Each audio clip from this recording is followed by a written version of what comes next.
Hello, traders. FX Pip Collector here. Today is Monday, January 26th, and this is my morning market breakdown of the US dollar pairs, including gold and a couple of the yen pairs. So, anyways, we had a very strong push down on the US dollar index late in the day on Friday. It kind of continued in the market open, made a little bit of a gap in the market. Now, really, what we're going to have to figure out, because really, since pretty much last spring, the whole US dollar market has been very sideways, making very overlapping, most likely three-way patterns. So what we need to figure out is if this really is the end of a pullback, then this will be a wave one, this will be a wave two, and we're in a wave three, which means it will go to the 161 minimum.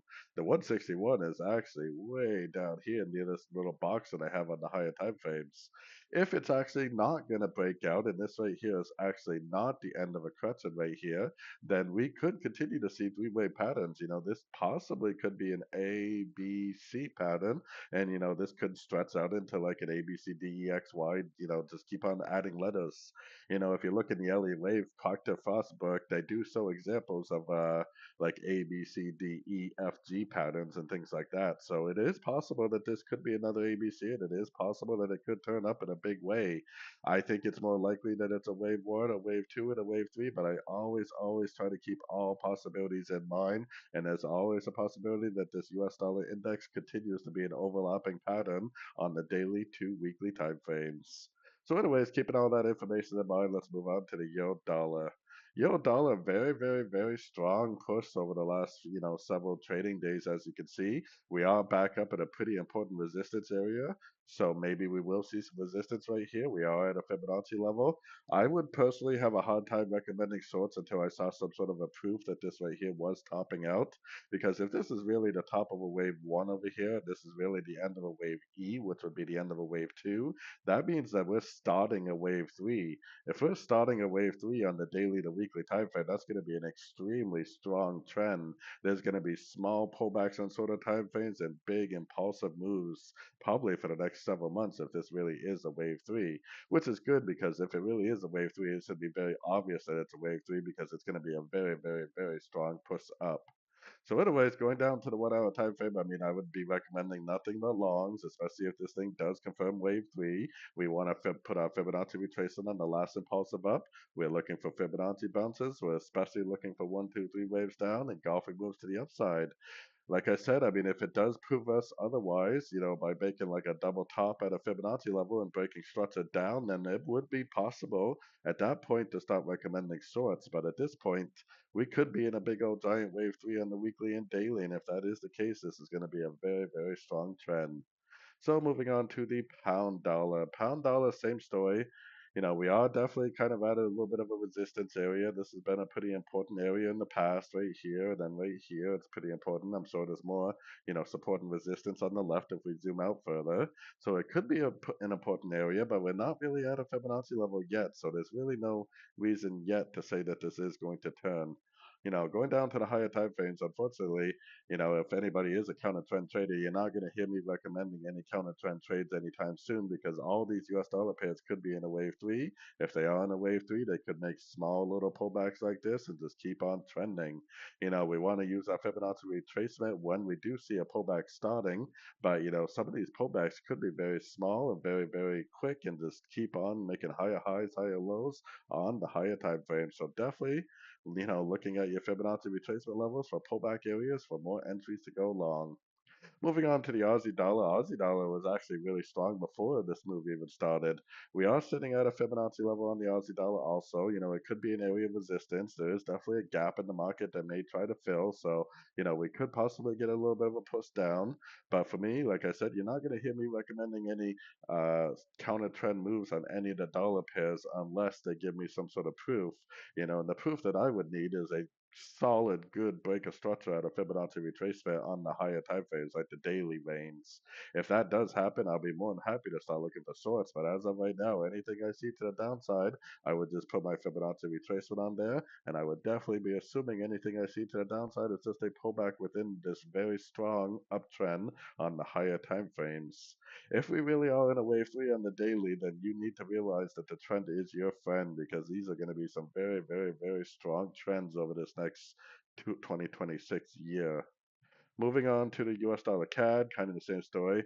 US dollar CAD is kind of a strange pattern, but I think I know what it is. I think this is actually impulsive up wave A. Even though this is a very small pullback, I think it's a wave B, and I think this is a wave C. My old mentor used to always show us these, what he would call the irregular ABC patterns. It looks like a 3, 4, 5, but really it's just a, impulsive down, impulsive up, small pullback, small up, ABC, and then it continues the downtrend. More than likely, this is what he would call an irregular ABC, and it's irregular because the wave C is a very, very, very small trend. The wave A is a big trend, the wave C is a small trend. So anyways, we are definitely looking for sorts. I'm not, like I said, I'm not going to be recommending anything but, trend trades unless the market shows me otherwise. I would love to see this thing break structure on the 1 hour time frame, not to go long, because if that happens, then more than likely it would make a decent little pullback and give us another nice little trend entry. So a break of structure on the 1 hour time frame is definitely not going to turn me bullish. The only thing that's going to turn me bullish is seeing a reason on like at least a 4, maybe 12-hour time frame. Until that happens, I am doing nothing but looking for trades in the direction of the dollar trend on all the dollar pairs themselves. Moving on to the US dollar Swiss. I mean, the US dollar Swiss is another one that's so strong. If these trends really are wave three trends, then they might not even be close to being over. We are sitting at a fib level. Maybe it will be an area of support. I also noticed on the US dollar Swiss on the very high time frames like the weekly, we are sitting at the 78% Fibonacci retracement. That definitely could be a major area of support, and it definitely could turn there. But we cannot assume that a turn is going to happen. We have to allow the market to show us a turn. For me personally, it would be roughly the 4 hour time frame break of structure that would turn me bullish. Anything besides that definitely would not turn me bullish. Going down to the 1 hour time frame, I mean, if this really is a wave three trend, it might just make small little 1, 2, 3 wave pullbacks. It might not even, go to the 38%. It could just be 23% pullbacks, and it could just keep on trending. I personally would be doing nothing but trading with the higher time frame trends. And moving on to gold, I mean, gold has kind of been the same story. I don't really have a lot to say on gold. The only thing I could say on gold is to trade with the trend, which is what I've been saying for the past 6 months or more. My target last week was $5,000 an ounce, and we blew past that target. My next target is actually 5,223.21 an ounce. And now that it blew past this target, there's probably a pretty good chance it's going to go up to the next one. So the reason why I say I don't have a lot to say about gold is because what would you say? The only thing to say is go long every single pullback you see. What else is there to do? Anything that anybody that has been trying to pick the tops and trying to go short on gold has probably been losing so much money. Anybody that has just been enjoying the trend and not caring when the trend is over, but just enjoying every single pullback has probably been making a killing in these markets. When it comes to gold, really the only thing to say is the trend is your friend, and the only thing you really need to be doing is looking for trades in the direction of the trend. Now moving on to the yen pairs. The yen pairs made a pretty significant turn, possibly all the way up on the weekly. This could possibly even turn into a weekly time frame turn. It could even turn into a downtrend on the weekly, lasting probably all year if that really is the case. We have a break of structure on the daily. We have a break of structure starting to happen on the weekly.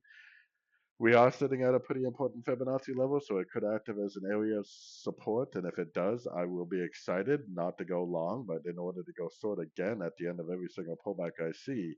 I always talk to my premium members about 2009, which is when I started trading, because in 2009, I pretty much traded the yen pairs, and every single day I did literally nothing except for go long, or actually go short on pullbacks, and the yen pair spent about a year in an extremely strong trend because of the US housing crash. Money was so easy to make at that point because literally every single day I would trade with the trend, and pretty much every single day I made money doing so. This hopefully is going to be like that. Going down to the 1 hour time frame, I mean, really, what is there to say? If it breaks up, I'm not going to go long. I'm going to be looking at that as another opportunity to go short. We definitely do have a nice little 5 wave trend forming here, but if this really is a big turn on the higher time phase, then we need to stay focused on trading with the trend. Like I said, if this is anything like it was in 2009, then literally the only thing you're going to want to do every single day is just trade with the trend, and you're going to make money more times than not. Moving on to the euro again, same story. Yo, again, is breaking structure on the daily. It's starting to break structure on the weekly. This could possibly be a very, very significant turn all the way up to the weekly time frame. On the weekly time frame, if this is what it looks like it could eventually go down, take out this low. We could be in a downtrend lasting 18 months to 2 years. So, going down to the 1 hour time frame and thinking that going long is a good idea is just such a bad idea in my opinion. We need to see pullbacks. Unfortunately, right now, if you're not in the trade, then you need to be patient. You need to patiently wait for pullbacks in order to go short. I wouldn't be recommending longs, and I definitely wouldn't be trying to go short right here. But if and when you do see a pullback, that is exactly when I would be looking for a short. And moving on to the pound yen. Unfortunately, like I said, there's not a lot to say about these entries. My old mentor used to always say to us that right now the strategy is to either already be trading, already be in a trade in the direction of the move, or the strategy is to be patiently waiting for these moves to slow down, make a pullback so we can enter again. If you're not already in the trade, the only thing to do is to be patient. We are breaking structure on the daily.